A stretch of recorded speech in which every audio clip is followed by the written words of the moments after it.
Hi everyone, how's it going today? For today's video, I wanted to do this tag that I've been seeing pop around. I forget the name of it, but I will put it in the title, of course, so you'll know the name of it. I will link the people who I think created it and the people who I found that did it, that I watched, in the description below. So if you want to do the tag yourself, go check those out, and let's just get into it.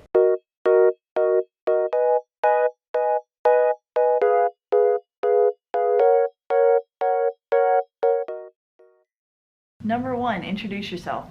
Hi, I'm Chelsea. I live in Mississippi. If you can't tell, I have a very southern accent. I get kind of teased about it a lot around where I live because it's fairly thick. But I like to read manga and I read books. Lately I've been reading more manga than books, but I do have a decent book collection over here that I enjoy reading. Very specific genres like horror, thrillers, sometimes just literary fiction, but I have to be in a very specific mood. I like middle grade a lot. Manga, I'll read almost any genre. I haven't really read any Gundam though, so if you have a really good Gundam series, please let me know, because I do want to check it out. I'm an artist. I do graphic design. I have a degree in that. I do printmaking, and I like to paint and do all kinds of other crafts. I collect pop figures, if you haven't noticed. I play video games. I really enjoy Stardew Valley, Pokemon, Genshin Impact, Dragon Quest. Those are some of my favorites. I'm even playing one of the Tales games that's on my PS4 right now. I really like that. Final Fantasy 14 is really fun. That's a little bit about me. Number two, when did you start reading manga? If I recall correctly, I started reading manga when I was probably in 9th grade, maybe 8th, but I'm gonna say 9th. Because I do remember seeing a girl reading manga in the library, like the library and the lunchroom, because in the morning we would sit in the lunchroom before classes. She was reading something, I can't remember what it was called, and I was like, what is that? And I asked her, she said it was called manga. So I went to Books A Million in the next town over one day with my mom, and I picked out a manga. Yeah, there's another question on here that has to deal with that, but I'll show you that manga in a minute. I picked up a manga just kind of out of the blue, didn't know anything about it, and I read it and I was in love. So I started going almost every other weekend or every weekend, and I picked up a new volume or two depending on what was out, because it was still releasing at the time. That started this addiction, and I did take a short break with my collecting when I was in college because I just didn't have the time or the money, mostly the money. Everything was going to rent and food and stuff. So I've only fairly recently started collecting again because I have just enough extra income to purchase manga. What is your favorite genre? Genre, not demographic. Genre would be romance. I say not with books, but with manga. I love romance in manga. I don't really know why I like the romance genre so much, but it's mostly what I read. If you look at my shelves, you would be like, okay, this is a girly girl who loves romance manga, and I do love romance manga. That other part's questionable. But I just really like seeing different people's interpretations of love, and it evolving, and it having struggles, and it having no struggles. Like, I just like to see what other people come up with for relationships, seeing as how I'm like married, and I of course went through those steps with my husband when we were courting, as they call it in the South. So I like watching love unfold and love evolve, and sometimes things get sexy, you know, that's sometimes part of it. I just really enjoy watching people's interpretations of romance, and the art's always really soft and fluffy and cute, and it just makes my heart go pitta-patta. Not so much with books. Don't really care for romance in books, honestly. My secondary favorite genre is probably like horror. How do you read manga? Digital, physical, or library, etc.? All of them, but my preferred, like number one favorite way is physically. I have borrowed manga from the library and I do read them that way. It's still physical, but I don't own them. It's a good way to try out books if you're curious about a series and you don't want to spend the money on it. That's a good way to do it. But my library has very limited selection with manga because it is a smaller library. But I do have the Shonen Jump app. I don't really have any other apps for manga. If you know a good one that has some shoujo on it, please let me know, because I don't want to always buy digital. I want to read digital, but I don't want to buy it. So I pay the like $2 subscription for Shonen Jump just to try out some shonen series, and I like it. I read a little bit there. I think I've read some Blue Flag. I want to try One Piece to see if I like that on there because it's so long and I don't think I could physically collect it. I mostly read physical because I just like the feeling of the books in my hands, as most people would probably agree. But also, like, there's just a disconnect in my brain from looking at something digitally to looking at it in person, and I can just go back and look at it and not have to like figure out where it was on the page and like go back to the chapter. And because, you know, on the apps they do it by chapter, and the manga I think about it by volume, so it's just easier for my brain to be like, oh, volume 3 is when this happened. Or like with Fruits Basket right now, my husband and I are watching it, and I like go to the last volume and I'm looking for the specific part that we're at just to see how much further we have to go in the show like to know how many episodes are left. Physically, it's just my favorite way. I absorb it better that way, and I can reread it over and over again and keep it if I really like it. What is your favorite manga? Now, this is the one that I picked up first. It was my first manga, and it is my favorite. The original Fruits Basket. This was my first manga. I picked this up, and it's still to this day my favorite. I've read so many wonderful series, not just because it was my first. I mean, that adds a little nostalgia to it, but it is just so solidly done. I reread it about a year ago or two and like get ready for the new anime that's coming out, and it still held up. It's just so good. It's so romantic. It's so funny. It has a lot of heartbreak and sad moments within it too, but also some very important representation within here. The art gets way better the further you read into it. I think Natsuki Takeya's art is phenomenal. These are the original Tokyo Pop releases, and some of them are in rough shape because I let people borrow them, and I wish I hadn't because they're worth something now. But I do have all of the volumes of it, and I do reread it fairly frequently. I'm thinking after the series I might jump back into it, I don't know, but I fly through them like they are nothing. Like, I just absorb this and devour the story like it's candy. What types of videos do you make? I make book videos and manga videos and vlogs. I kind of already said this one already, but content that has to do with the things I enjoy. I like doing reading vlogs because vlogging is something that I think everyone should do, even if you just privately post it and hide them, because it's like a video scrapbook.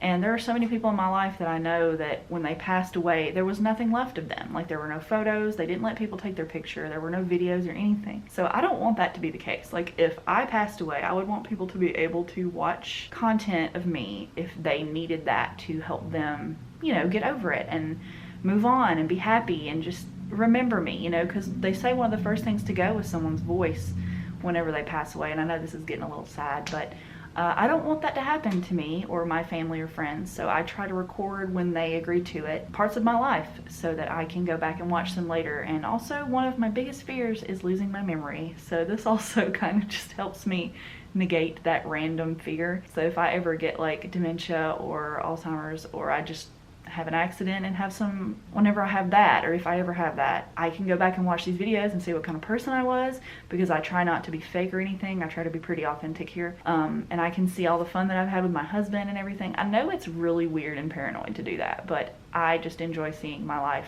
through that perspective. I think that everyone should vlog, honestly, even if you hide the videos, because it's just really fun to see the kind of person you were 10-15 years ago versus the person you are now. I have privated a ton of videos because I don't like who I was, but I still keep them just so I can go back and watch them if I want to. So yeah, I like to document my interests, my life, and my family and friends. Number 7, what do you hope people will get out of your channel? I hope that if you're watching these videos from me, that you get a sense of, I guess, belonging. I know when I was growing up, it's a little different now, but when I was growing up, no one read manga. There was maybe one person that I ever saw reading it.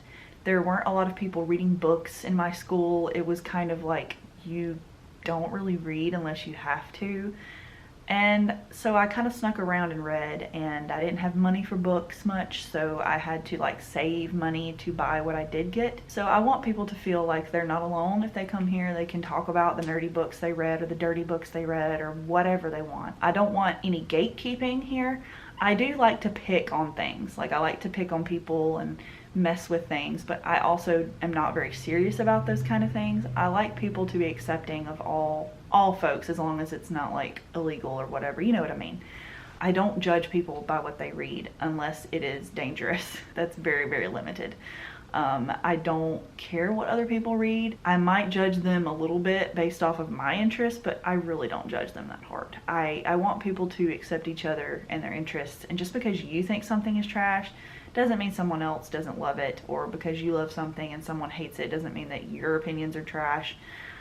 Just to be accepting and have a good time and feel like we can safely talk about the things that we want to talk about and not feel judged. If I see any hate going on in my comments, I'm probably going to delete it if it's not constructive and necessary discussions going on, because I just don't care to have that here. And I will take the time to delete the comments, because that's not the kind of environment I want. And I haven't had an issue yet because I'm not super big or anything, but if that becomes a thing, I will tackle it.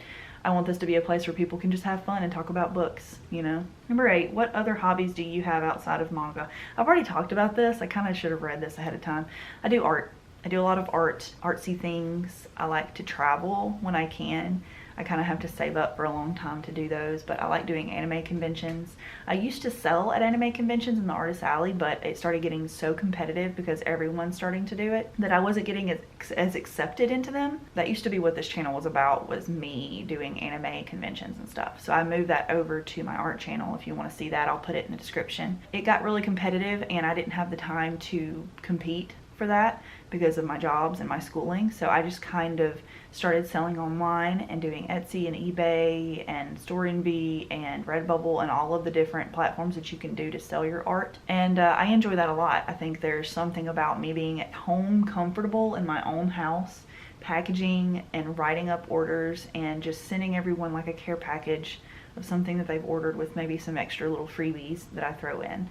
I sell stickers and art and hats and clothing now. I'm starting to get into screen printing some t-shirts, and it's just really fun. I really enjoy it. I'm a graphic designer, as I said, and it helps me do the digital part of everything and figure out colors and settings and sizes and stuff. I do miss conventions though, because the Rona really messed that up for everybody. We've had tickets to MomoCon in Georgia for like 2 years now, but it keeps getting canceled. So next year they'll roll over again and we'll have tickets to that one. So I recommend, if you're a fan of manga and anime, that you go to at least one convention if you can handle the social amount of people there, because it's going to be huge. But there are smaller conventions and little things that you can do, and it's really fun. And I love the Artist Alley. I always go there and spend most of my money in the Artist Alley because I gotta support the artists. Their artists fantastic. Sometimes I buy homemade comics, and that's really fun to read. And yeah, it's just really fun to make and sell art to other people. Number 9, what is next up on your to-read list? At this moment, I'm currently reading 3 books, but next on the list, I'm thinking I'm going to read Zodiac PI by Natsume Ando. That is an older series. It was made by the same person as Kitchen Princess and Arisa, and I read Arisa, I think a vlog not too long ago. If I can find it, I'll put it in the cards for you. But I liked her work, so I want to read something else, and it's like a 4-volume short series, so it won't be too hard to get through. I'm probably going to vlog it too. Number 10, what are you looking for in other manga channels? When I'm looking for someone to watch, I'm usually commuting to work. It takes about an hour and 15 minutes for me to drive, and I'm trying to find something closer, if I'm being honest, because I don't like the drive anymore. It used to be a fun thing, but now I'm kind of like, I wish I worked closer to home. When I'm looking for manga channels, I'm looking for something to listen to while I'm on my way to work and not necessarily have to visually look at. So someone who has good linguistics, someone who speaks entertainingly, like not like flamboyantly or anything, just someone who I can understand what they're talking about without having to look at the screen. So people who go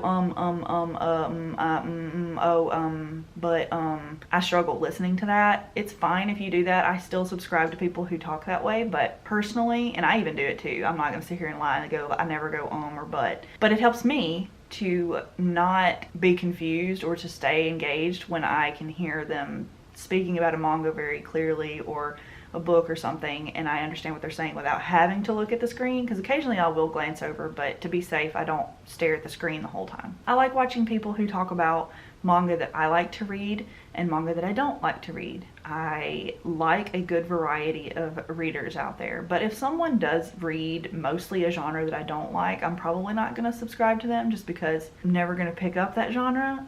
I mean, like, I guess Gundam, like, I've never really read a Gundam. So if someone only talks about Gundam manga, I might not subscribe to them. There's nothing wrong with that. And I may one day take back those words and be like, Gundams are my favorite now.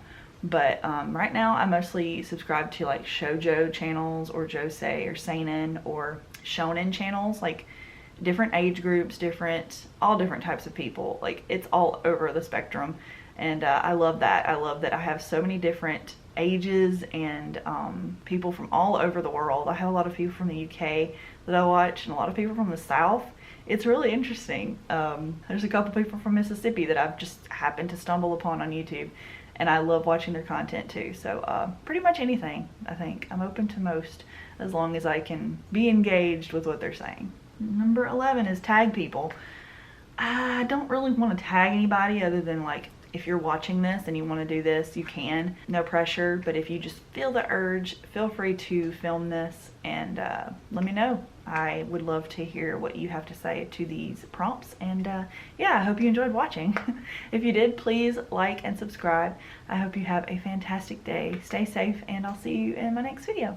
Bye, guys.